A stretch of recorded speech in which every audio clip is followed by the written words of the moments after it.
L'intelligence artificielle, c'est une réalité et elle réinvente le futur de nos entreprises. L'IA, c'est un buzzword aujourd'hui, un terme à la mode, mais qu'est-ce que ça veut vraiment dire? Ah, nous, au travail, on peut vraiment plus s'en passer. Ça fait gagner du temps pour les tâches créatives ou bien même stratégiques. C'est un vrai levier. En revanche, il faut savoir l'utiliser correctement. Il faut comprendre quand même que c'est une aide au quotidien, un peu comme un copilote, quoi. D'accord, mais comment le gérer, ce copilote? Et dans mon entreprise, comment l'utiliser sans perdre l'humain dans le process?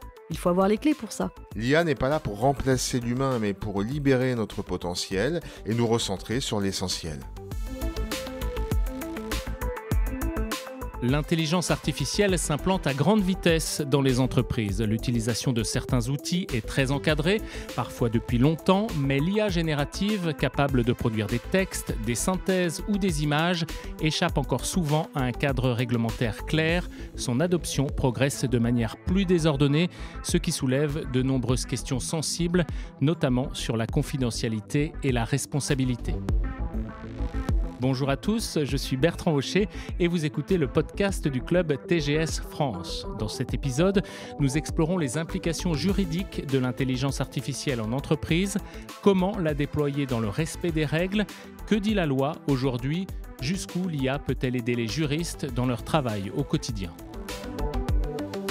Et pour nous éclairer sur tous ces enjeux, j'accueille Anne-Sophie Viard-Creta, avocate au barreau de Nantes et au sein du cabinet TGS France Avocats. Vous conseillez les entreprises dans leurs problématiques informatiques, de nouvelles technologies et de protection des données personnelles. Bonjour. Bonjour. L'intelligence artificielle est un monde tellement foisonnant qu'on a l'impression que tout est permis, tout est possible sans vraiment de limites ni de protection. Pourtant, il existe bien des règles qui forcément évoluent rapidement. Alors aujourd'hui, concrètement, comment l'utilisation de l'IA est-elle encadrée d'un point de vue juridique ? Alors depuis juin 2024, on a un texte qui a été adopté qui s'appelle le règlement intelligence artificielle, en anglais AI Act.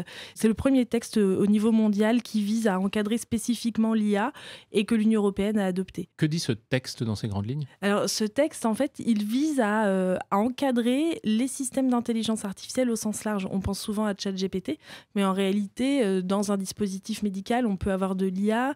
Dans une voiture, on peut avoir un système de freinage qui va être piloté par de l'IA.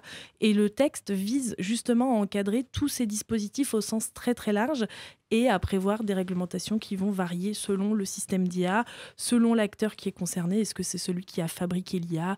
Est-ce que c'est celui qui l'a utilisé dans son entreprise ? Donc on a ce nouveau texte qui sort et qui va s'appliquer progressivement jusqu'en 2027 pour laisser un peu de temps aux entreprises de s'adapter et d'intégrer ça dans leur process. Certains dirigeants dans les entreprises considèrent que ce règlement européen sur l'intelligence artificielle freine l'innovation dans un contexte de concurrence mondiale, notamment avec la Chine et les États-Unis. Est-ce que vous partagez ce point de vue ? Alors c'est vrai qu'on entend beaucoup cet écueil qui concerne la réglementation de l'Union européenne au sens large en matière de nouvelles technologies. C'est le cas avec ce règlement sur l'IA. On en entend parler aussi récemment avec l'administration Trump qui considère en partie que certains textes de l'Union européenne sont un frein à l'innovation et empêchent les entreprises américaines de fonctionner comme elles le souhaitent. Les dirigeants français peuvent avoir aussi ce sentiment. Moi, je souhaite les rassurer en leur disant que les dispositions de l'AIA Act vont viser des choses assez sensibles. Donc, on va rajouter une surcouche de réglementation, ça c'est sûr, mais on ne va pas bouleverser les choses.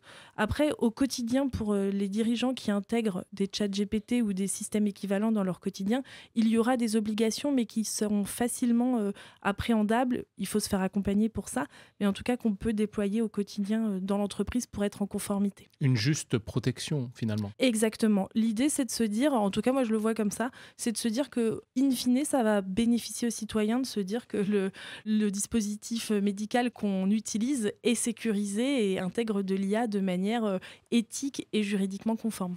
Qui dit texte juridique dit évidemment qu'il y a des sanctions à la clé en cas de non-respect du règlement. Là, en l'occurrence, quelles sont les sanctions qui sont prévues ? Alors, les sanctions avec cet AI Act sont très conséquentes. L'Union européenne a voulu marquer le coup, ça c'est sûr. C'est des amendes administratives et elles peuvent aller jusqu'à 37 millions d'euros d'amende ou 7% du chiffre d'affaires du groupe qui serait concerné. Donc c'est des sanctions sans équivalent à ma connaissance dans l'Union européenne pour vraiment pouvoir avoir un impact très fort sur les acteurs qui ne respecteraient pas les règles sur des systèmes d'IA vraiment très à risque. Quels sont justement les enjeux, mais aussi les risques pour les entreprises ? Alors, au-delà de la conformité juridique à toutes ces réglementations, il y a plusieurs enjeux. L'enjeu majeur auquel nous, on pense en tant qu'avocat aussi, c'est de se dire il faut que l'entreprise, elle préserve ses informations stratégiques et qu'elle sensibilise les équipes à l'utilisation de tous ces outils. On peut avoir des personnes qui vont utiliser ChatGPT ou Canva, etc. et qui vont, sans s'en rendre compte, peut-être de bonne foi, divulguer des informations assez stratégiques sur l'entreprise et faire prendre un risque sur des méthodes, des procédés, des données financières, etc. L'enjeu majeur, c'est donc la fuite des données. Oui, complètement. C'est l'enjeu aujourd'hui, pour moi, sur ces systèmes d'IA. Moi, je pense notamment aux données financières, à des données de propriété intellectuelle. Par exemple, je veux protéger un brevet. Est-ce que, en divulguant certaines informations à ChatGPT, en lui posant des questions, je ne vais pas prendre le risque que ces informations se retrouvent entre les mains d'un concurrent derrière ? On a un deuxième enjeu qui est aussi celui de l'erreur lorsqu'on utilise des systèmes d'IA pour prendre des décisions, pour l'intégrer dans notre quotidien. Et ça, c'est aussi un enjeu sur lequel les entreprises doivent être vigilantes. Je suis dirigeant d'une entreprise agroalimentaire. On s'est rendu compte que nous avons des salariés qui utilisaient déjà l'IA dans le travail, mais plutôt à titre personnel, parce qu'ils ont l'IA sur leur téléphone ou sur leur PC, donc en dehors de toute structure d'entreprise. Donc ma question serait, est-ce qu'il y a un chemin à privilégier pour faire entrer l'IA dans l'entreprise ? Anne-Sophie Viercreta, que pouvez-vous répondre à ce chef d'entreprise ? Au fond, il se demande quelles sont les bonnes pratiques à adopter pour encadrer l'usage de l'intelligence artificielle, pour développer en entreprise une IA qui soit fiable, sécurisée et respectueuse du droit. Alors moi, je dirais à ce chef d'entreprise déjà de recenser ces pratiques, de le faire en collaboration avec les salariés qui ont peut-être des très bonnes idées ou des outils qui sont pertinents, qui sont utilisés. Donc déjà de recenser les pratiques. Si cette entreprise elle a une équipe informatique, de le faire avec cette équipe informatique, avec la DSI de l'entreprise ou avec un prestataire s'il y a besoin en externe. Donc connaître les outils qui sont utilisés pour identifier les risques.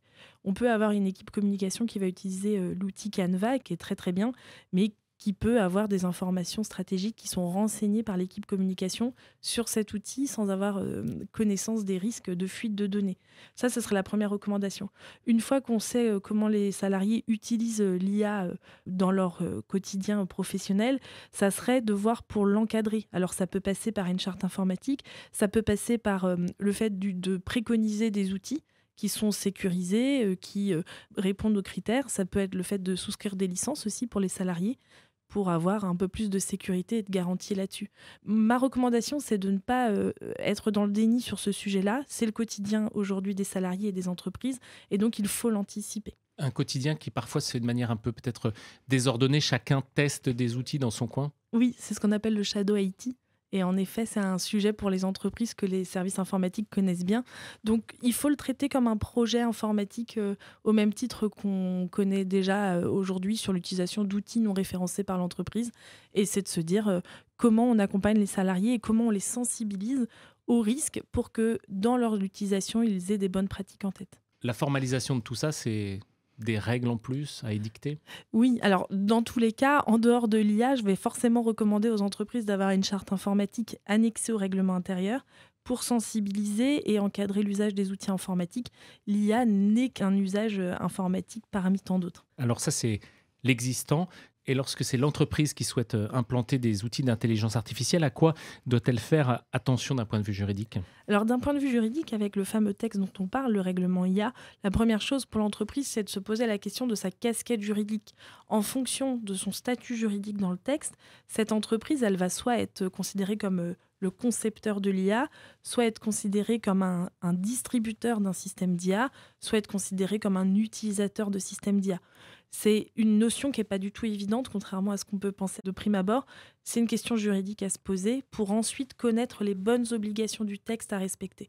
Donc ça, quand on veut déployer ou utiliser un système d'IA, la première question à se poser, c'est quoi ma casquette juridique sous ce texte pour ensuite connaître les obligations à respecter. Est-ce que quand une entreprise utilise un outil d'intelligence artificielle, elle doit obligatoirement le signaler à l'extérieur? Oui, complètement. En fait, si on prend l'exemple des agents conversationnels qu'on peut avoir sur un site internet pour répondre aux questions comme un service client le ferait, si cet agent conversationnel est piloté par de l'IA, il faudra signaler aux utilisateurs que là, on utilise de l'IA. Donc, il y a des petites mentions d'informations à respecter. Si je suis employeur et que j'utilise un outil d'IA pour analyser des CV de manière un peu automatique, alors il faut aussi que je puisse en informer les personnes. Il y a des obligations à respecter. Donc, dans l'usage, on a aussi des obligations, pas seulement dans la conception de l'IA. Qui finalement est responsable de l'utilisation de l'intelligence artificielle en entreprise? Alors, c'est une bonne question qu'on se pose beaucoup juridiquement. Actuellement, c'est très compliqué d'engager la responsabilité du concepteur de l'IA au sens large. On attend un texte de l'Union européenne sur le sujet. À ce stade, on n'a pas encore de date et de visibilité. On vit une forme d'insécurité juridique de ce point de vue-là. On a une forme d'insécurité juridique en matière de responsabilité. Après, je tiens quand même à préciser que l'utilisateur d'un système d'IA, par exemple un médecin qui utiliserait un outil d'aide au diagnostic intégrant de l'IA, restera responsable de ses actes médicaux. Il y a la question aussi des dommages matériels. Si je subis un préjudice causé par un outil IA, contre qui est-ce que je peux me retourner ? Avec le règlement sur l'IA, on clarifie un peu les rôles de chacun. Je parlais tout à l'heure de casquette juridique. Il n'empêche que tant qu'on n'a pas le deuxième texte qui est sorti, on a toujours une forme d'insécurité juridique pour répondre à cette question.